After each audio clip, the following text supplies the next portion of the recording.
Okay, so today on the Sharon Cliffe Podcast, we have Sarah Taylor. Now, Sarah is a 21-time World Bodybuilding Champion, an international speaker, high-performance business and health coach, mentor, and nutritional healer. Sarah is passionate about mentoring and educating women about leadership, communication, health, and succeeding in the male-dominated industries, and lives by her motto, "It's never too late, start today." Now, Sarah, before I talk about your motto, I would love you to introduce yourself. So tell the listeners, who you are and what it is that you do. Well, I guess it's just what you said. I mean, that was the 30,000-foot high-level overview. But really, I guess, I'm pretty much an ordinary person. I've just done some extraordinary things. Okay. And I guess I'm a living proof that anybody can do exactly that when they really put their mind to it. So I'm sure we'll touch on that as we go through this. But really, I've been in the IT world for 25 years, and I've literally done every single hands-on technical and business related role in IT.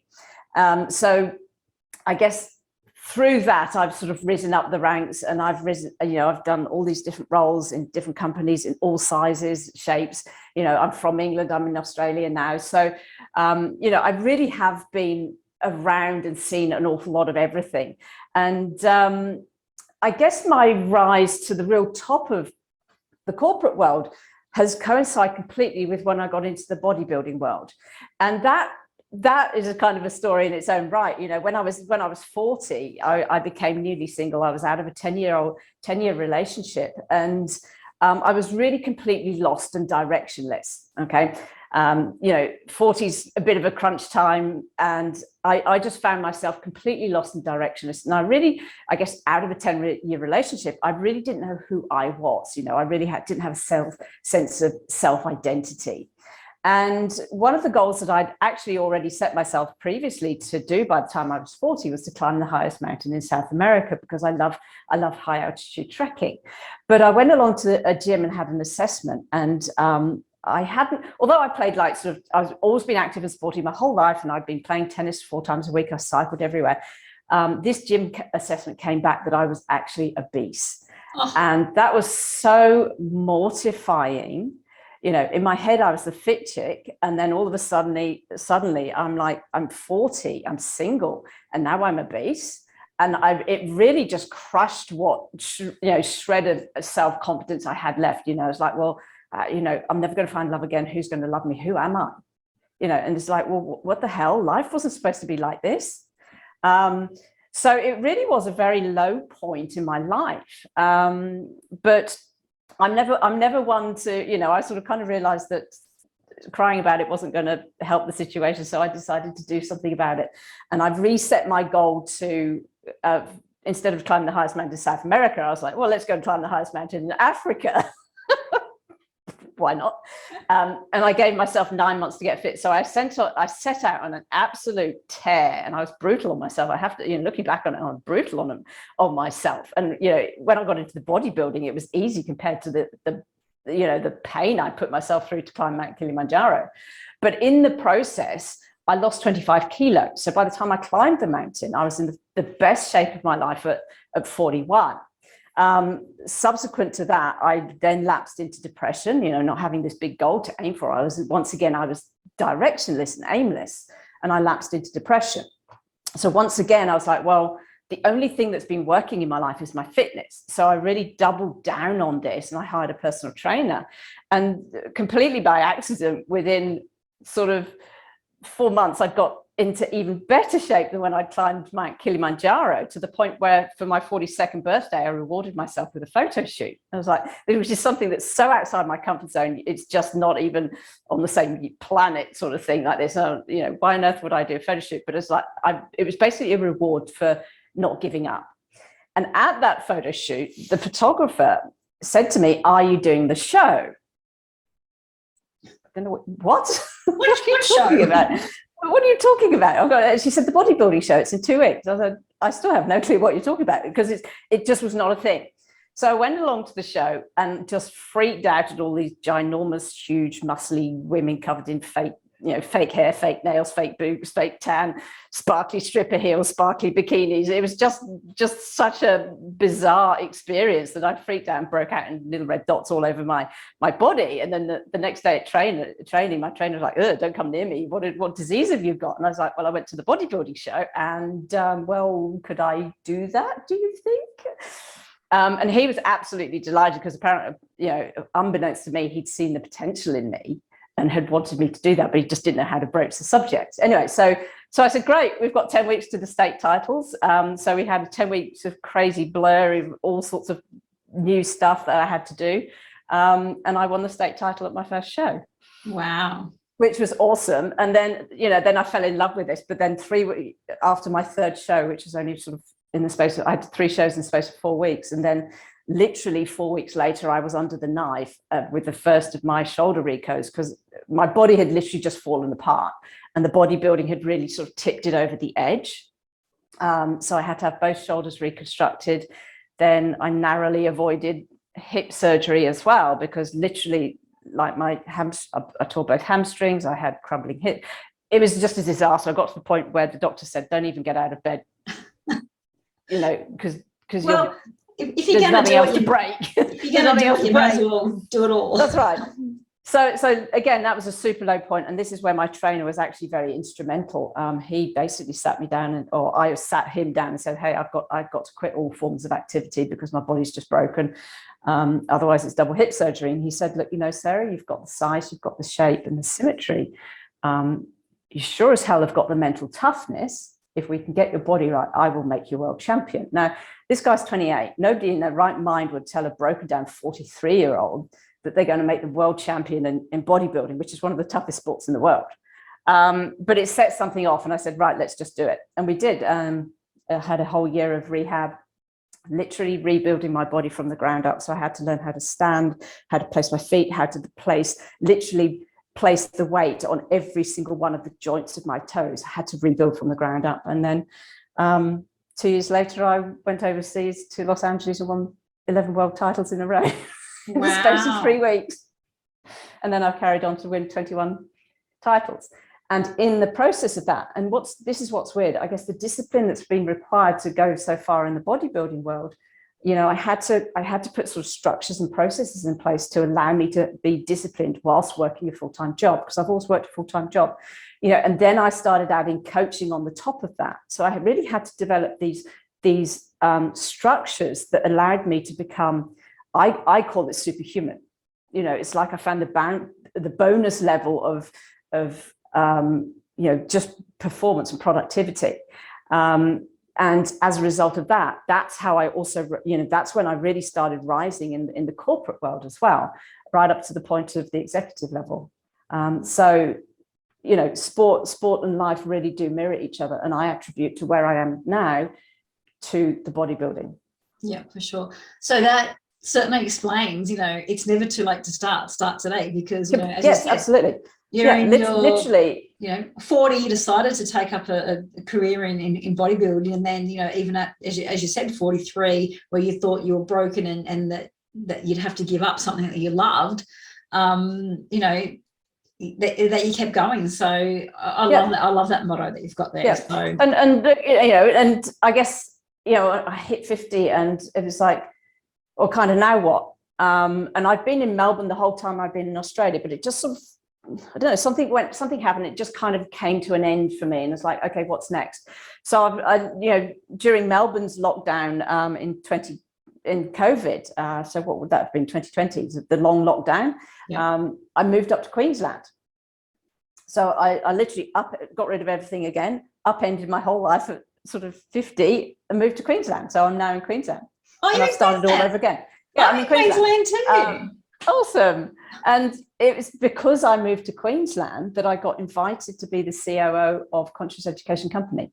That wouldn't have happened if I hadn't upended my life and moved to Queensland. So I've started again, if you see what I mean. Yeah, it's like me. Like, I'm 46, and 2 years ago I just got to that same point where you just said, you're sitting there and you're saying, well, who am I and what's my purpose and what am I doing? Like, I'm bored with what I'm doing. And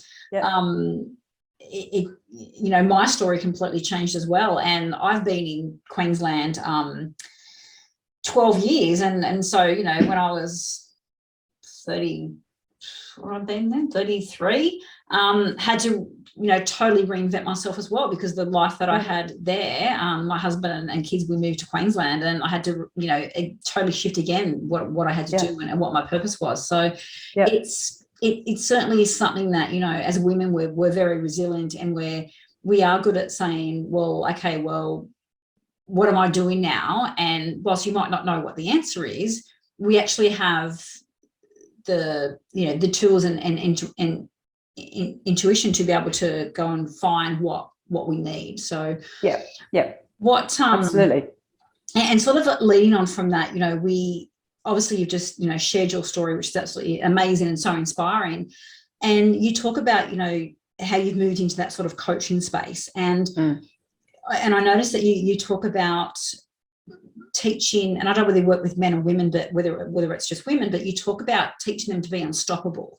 And we do hear a lot about that. You know, it is one of the buzzwords around at the moment, you know, to be unstoppable. And, you know, there's even a theme song around being unstoppable. So what does it actually mean to you? So if you're talking to someone, or, you know, you're coaching them through where they're at and where they want to be, what does it actually mean for someone to be unstoppable? And then from that, how do you actually get them in that mindset to be unstoppable? Because obviously, you know, with your bodybuilding, when you're at that breaking point, you actually had to go to that level of discipline and mindset to take yourself to be unstoppable, so that you could win all those bodybuilding championships. How do you do that with clients? So what actually does it mean to be unstoppable, and how do you take them on that journey? Okay. Gosh, that's a huge question. Well, really, to me, I guess, you know, the underlying premise, I guess, of being unstoppable relies on resilience. It's being resilient and basically not letting whatever life throws you get you down. And, you know, most of us probably set goals in one way or another. You know, if you can't hit a goal, or something comes out, you know, out of left field and knocks you off your perch, being unstoppable is about how you deal with those situations and go around it so you can still keep going. Yeah. So, for example, you know, I got into great shape. I lost 25 kilos. I got into great shape, and then I went through depression. So that kind of knocked me off my perch. But then, by reassessing what was working or wasn't, I found something that was working that I could double down on or latch onto, that was positive. So I found something that was positive, and I worked with that until I could get myself to a position where I felt that I wasn't drowning any longer, and my head was above the water, and I could stay above water for more than 5 minutes, sort of thing. And then I could start looking around and going, okay, so I've got myself out of this hole to a place where I'm feeling stable, and, you know, every day I feel that I can get out of bed and actually feel a bit more optimistic about life in general. Once you get to that point, then you can start looking around. You know, I also had to change job and change house when I was going through depression as well, you know, because my whole life was just a mess. But once I had that one thing that was stable enough that I could focus on it, and hiring a personal trainer was really, really critical here, because basically the way I describe it is I outsourced my thinking to somebody else. And that outsourcing of that thinking for 1 hour a week, literally just 1 hour a week, because I could only afford one PT session a week, outsourcing all of the noise that was going on and giving myself just 1 hour of peace was enough so that I could start sort of, I guess, de-stressing enough to actually start getting the thinking happening again. Okay, what's working? The PT's working. Okay, stick with the PT. What else is working? Okay, my food is working. Stick with the food. Okay, what else is working? Let's now go and see if I can find a new house to live in, which is going to be better for me. So that then you, once you've got this sort of stable base and things are starting to go in the right direction, then it becomes this sort of snowball. You can start looking at what next and next and next. So really, to me, unstoppable is about being resilient and how you deal with the curveballs and how you go around them, or work with other things in your life that you can use as a crutch, or you know, some sort of motivation to keep you moving in a direction rather than just getting stuck in this hole and just focusing completely on the hole. Because that's the thing. When you're in a hole, or basically in life in general, whatever you focus on is what you get more of. Okay, so if you're in a hole and you're stuck and things are not going right, if you focus solely on that, that's all you're going to see, and that's all you're going to get. So the key to me about being unstoppable is to start looking around that hole. What else is there? And if there's anything that's even the vaguest bit positive, focus on that. Because once you've got one thing that's a little bit more positive, you can look for something else that's positive and something else, and then you'll start moving yourself in a much more positive space.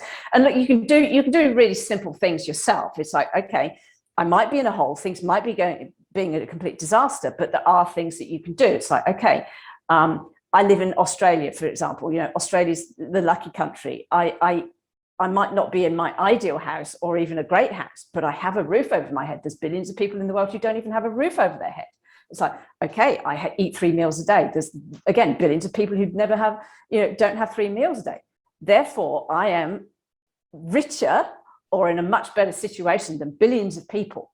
Yeah, and it's that gratitude too, isn't it? Yeah, and it's being grateful for the small things. It's like, it's a sunny day, brilliant. And I could sit outside in a sunny day, brilliant. Be grateful for it. So practicing gratitude is a very, very key part of it, actually. Yeah, for sure. So when someone's unstoppable, obviously they're practicing gratitude. They're looking at all the positive in things. They're able to, they've got the tools to be able to look at the situation and go, okay, well, how do I get myself out of this? So once they're at that point, what does it actually mean to be unstoppable? So we know that, okay, so they're unstoppable now because they're seeing the positive and they've got the mindset and the gratitude, and they've got the discipline. What's the difference between, as far as results wise with the business, if you're unstoppable as opposed to someone who is not? Okay. Well, another key part of being unstoppable, I suppose, is I talked about these structures that I put in place. Habits. Your habits are critical. So it's developing systems and structures that work for you on automatic. So, for example, one thing for me is my diet. It doesn't change year round. It's just the same. I do the same thing pretty much every single day. And that allows me to not even have to think about what I'm going to eat for dinner or breakfast or something like that. It means my shopping is so simple. It takes 15 minutes a week because I don't have to worry about what to get. It's the same thing. So that's a structure that I created so that I always know that my health is looked after. I always know that my nutrition is looked after. And it frees up my brain space to focus on my work, my job, business, or coaching somebody. Okay. Another thing is I tend to live in gym gear, or, I have a very, very small wardrobe of just a few clothes, and I wear the same thing every day. Why? Because I don't want to have to stand there in front of a wardrobe going, should I wear that? Or should I wear that? That's trivial stuff. Yeah. That's a waste of my brain space. So it's like, okay, gym gear, put it on, go. I'm good to go. So it's about creating structures that allow you to focus on what's actually more important. Yeah. Which is, okay, I've got 5 people who I'm coaching today. What do they need from me? Who do I need to be to show up for them? If I've wasted brain space, I'm going, well, should I have the salmon or the chicken for dinner? Don't know. I'm not in the right person I need to be for the people that I'm coaching. That's for sure. And if you're spending time worrying about, do I wear the red dress or the blue dress? It's not the best use of time. It's trivial. Yeah, don't take up brain space. I mean, you've probably all heard about just decision fatigue. That's decision fatigue. This is why, you get home from a hard day at work and there's no food in the fridge and burgers happen. And then you go, oh, well, why am I 10 kilos overweight? Yeah, that's right. There's no structure in place. So that's what I do is I give people the structures. I help them develop those structures that allows them to have, various aspects of their life pretty much running on autopilot. Yeah. So they don't have to think about it. So then they've got the space to focus on what is more important, which might be going for a big goal, growing a business, if you're growing a business, those kind of things. Yeah. I love how you've just described what unstoppable means, because that I think for a lot of people will be the biggest aha moment in this. So we also hear, like, I sort of said unstoppable is a bit of a buzzword at the moment and a bit of a trend. The other one that I'm seeing popping up quite a lot is authority and stepping into your authority. And I noticed that you talk about, people stepping into their authority. So what sort of secrets or tips have you got around actually stepping into your authority? Well, that's an interesting one, because it's only really, I suppose, in the last 5 to 6 years that I've even thought of myself in those terms. I probably was in various aspects, through my career in IT. I was kind of always at the top of the game. Every time I went for a new contract, I'd always be able to demand, top level, the top of the range kind of thing like that, because I was able to project authority, I suppose. And I guess it's been a journey, and that journey involves learning who you are, learning what your natural talents are, your natural skills, your natural strengths, and your weaknesses, and really developing a strong sense of self-awareness. I've done a fair bit of personal development, and again, from that has come, a great deal of self-awareness. So when I've stepped more into sort of leadership roles, I'm very much aware of who I am and who I need to show up for the people that I'm with. And I guess I have the ability to, one of my strengths and one of my superpowers, I suppose, is my ability to put myself in other people's shoes. And that's why I'm a great coach too, because I can literally put myself into the situation that somebody's in. But in terms of authority, if we just take the bodybuilding world, I started out as this, starry-eyed newbie going, oh my gosh, this is all completely crazy. And something that I did, but it was just for myself, is I started blogging. And at one point I actually had 7 blogs running. But I started blogging, and I was blogging my experience of competing. And I literally blogged, I was so approachable and real and authentic. I literally wrote exactly what was going through my head. If I had a meltdown, I wrote the meltdown. And then all of a sudden I'd get these comments popping up going, oh my God, Sarah, I'm so glad you wrote that. I thought I was going mad. I thought I was the only one. And I was like, oh, okay, that's nice. But even when I did my first show, I had people backstage going, oh, you're Sarah Taylor. I've been following your blogs. And I'm like, wow. And I'd only been doing this 10 weeks at the time. My whole first show took 10 weeks. So for somebody to do that, and I was like, oh, okay. And right from the word go, I guess I'd started establishing a level of authority. People recognized me and they resonated with what I was talking about. And then when I had my year out for a whole year out with rehab, I literally learnt.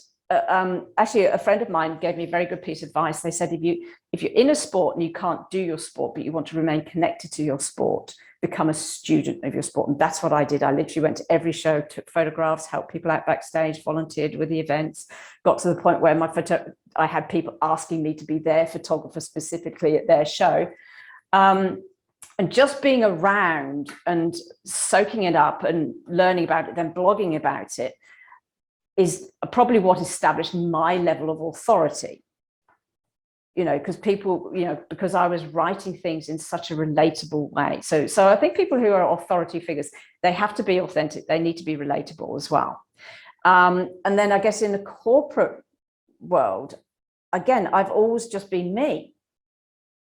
I've never, actually, I want to do a TED talk. This is what I want to do, a TED talk on this is how to be a leader without being a bitch, a Barbie, or a ball breaker, because I've never been any of those.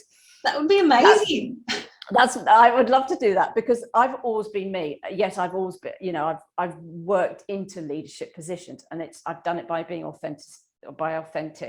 And I think by being authentic and real, that's where you create authority. Yeah, for sure.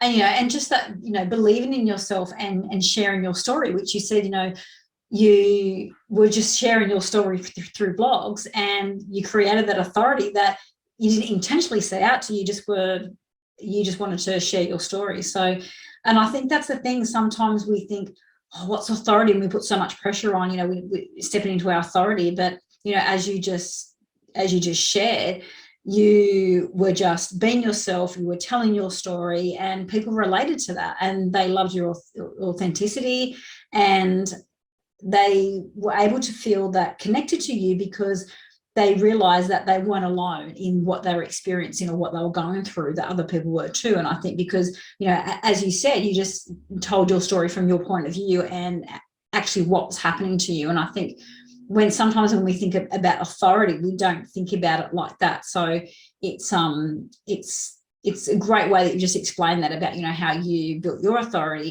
in the bodybuilding industry because a lot of the times we sort of, look at the corporate side of it, where it's because of what your title is, or how many people you have reporting to you, or what uni degree, etc. you've got. But for you to put it into sort of real life terms is really, I think people will really connect and relate to that. So thank you for your version on authority.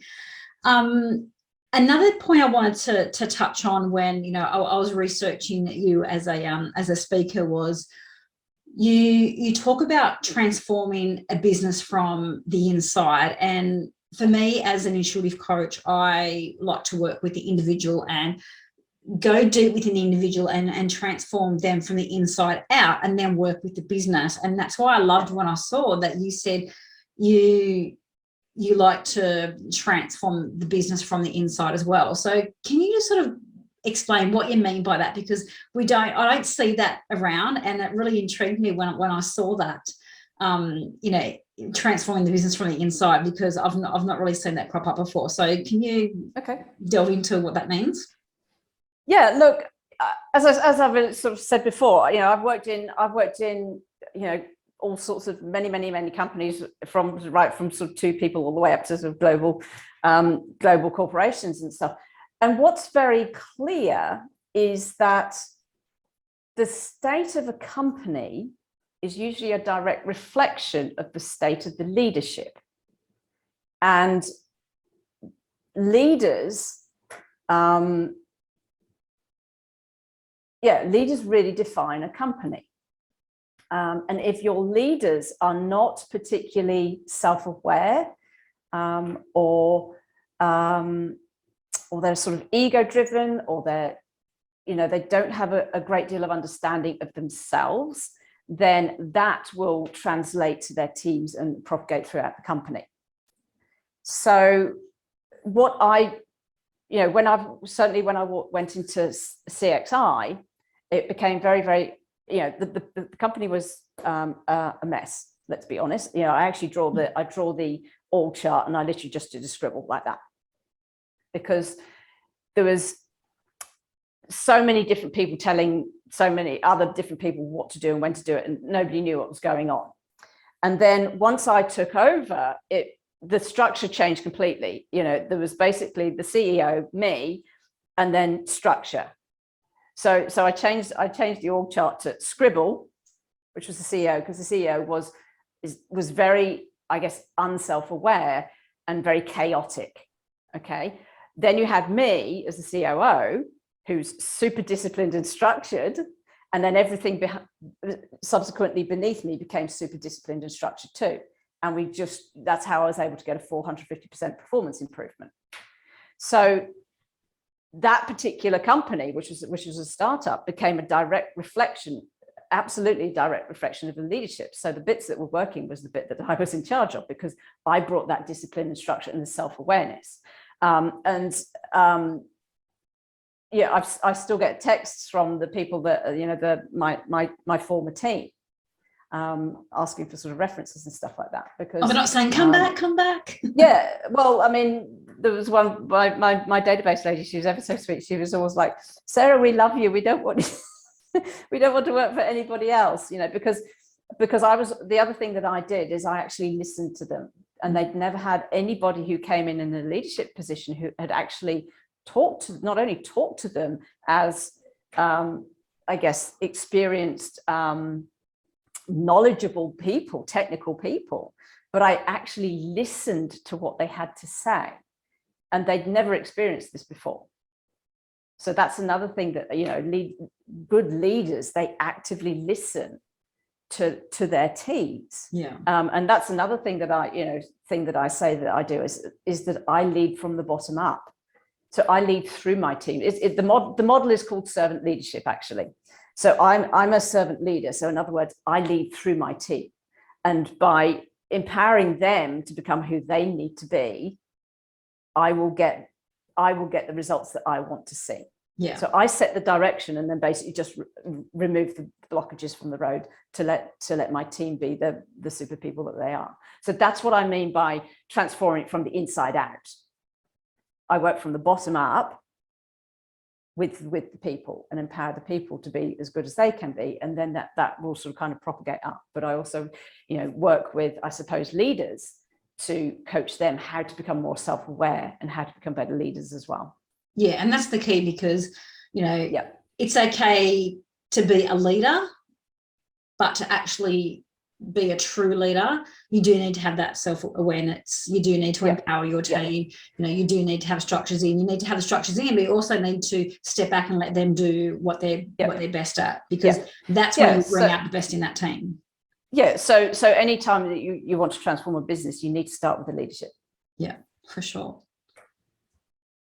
Okay, well, that is the sort of the main points that I wanted to move through. So, Sarah, for anyone listening, whether they're a female entrepreneur that is working their own business and has a team, or whether they're a female that is in a corporate role that could take in any of the aspects that were just spoken about, is there anything else that you think that I may have missed that we can add?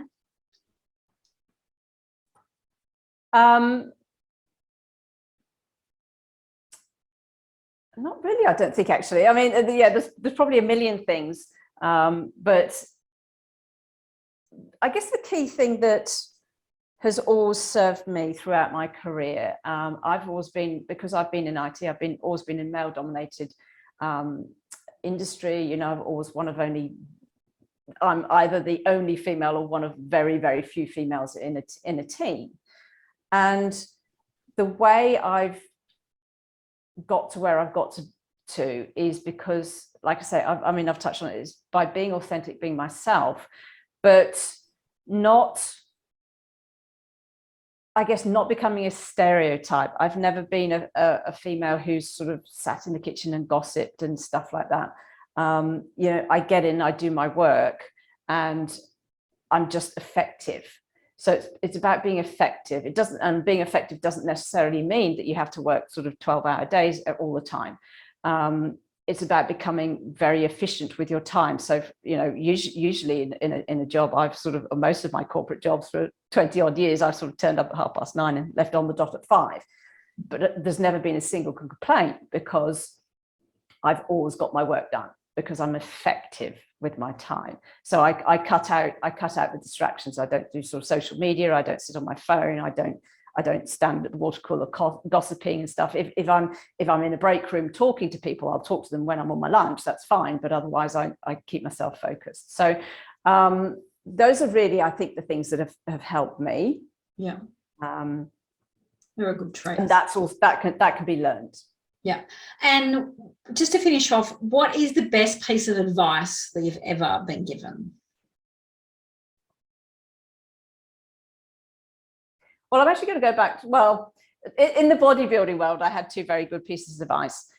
The first piece of advice was, I've already told you one of them, which was my friend who told me that to become a student of my sport. And I guess you could apply that to your job as well, or your business. Become a student.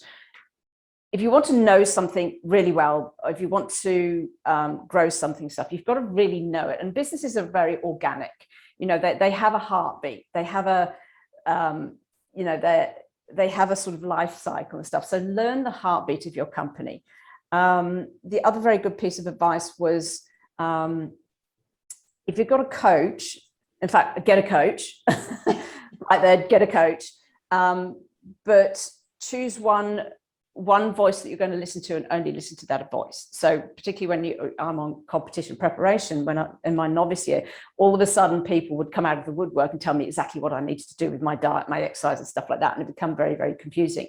So the coach that I did have said, you pick one coach and you listen to that one person. Okay. And I highly recommend that everybody gets a coach or a mentor. So if you're growing a business, find a mentor who's ahead of where you need to be, because they will be able to tell you what you need to do next. Particularly if you're struggling or you're not quite sure what to do next, get a coach, get a mentor.